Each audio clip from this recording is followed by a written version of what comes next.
i-share ni Jed Madela sa amin na hindi pa namin alam? Yung lahat ng mga fans.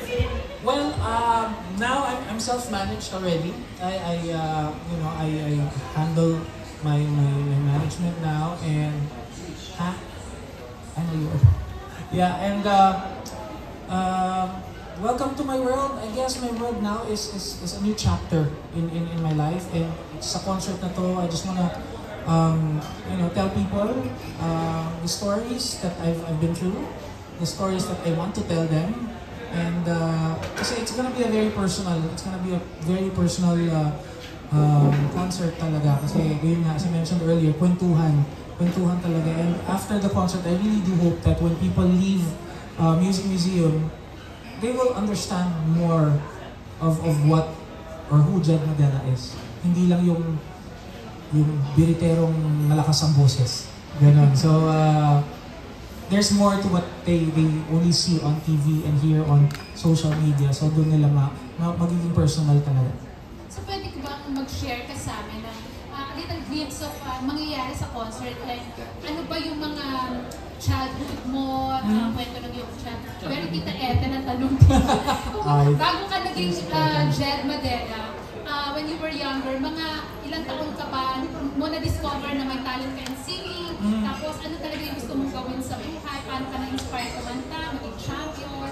Well, yeah, actually, sa concert na to, I really made sure that I would touch a part of my childhood na ipakita sa mga tao na parang ano ba yung childhood ni Jed Madela, how did he grow up?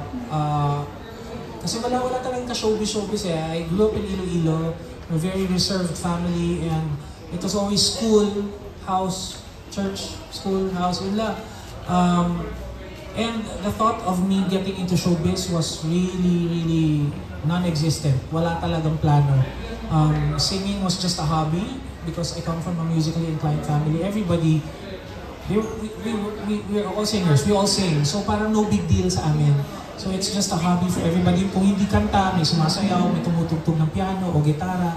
So music is always part of the family. Kaya parang no big deal. Hindi namin inisip na maging career ito. So sa concert na to, it's going to be told through song kung paano, ano mga pinagdaanan ko growing up.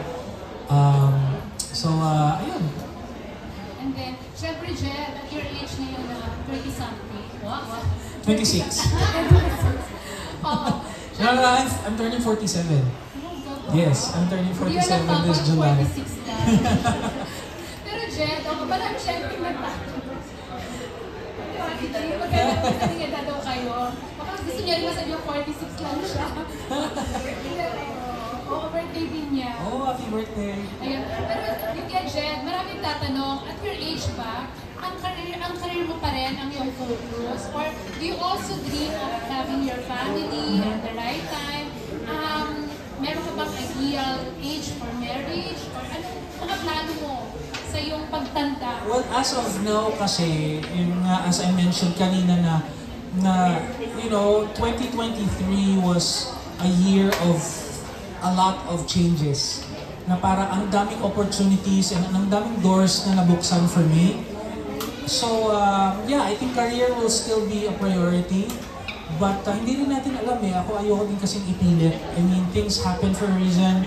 Things happen at the right time. People arrive sa buhay mo at the right time. And some people even leave at the right time. So, smile kayo. Ayun. But, ako, I go with the flow. I go with the flow now and take advantage of what's coming to my life right now. And I feel I'm just so blessed. Kaya ini-enjoy ko lahat. So not searching Hindi pa the search is over. The search is over. Wala na, just na lang, bahala na, waiting. Okay, good luck Jed sa iyong concert. Thank you. Thank you, Miss Janet.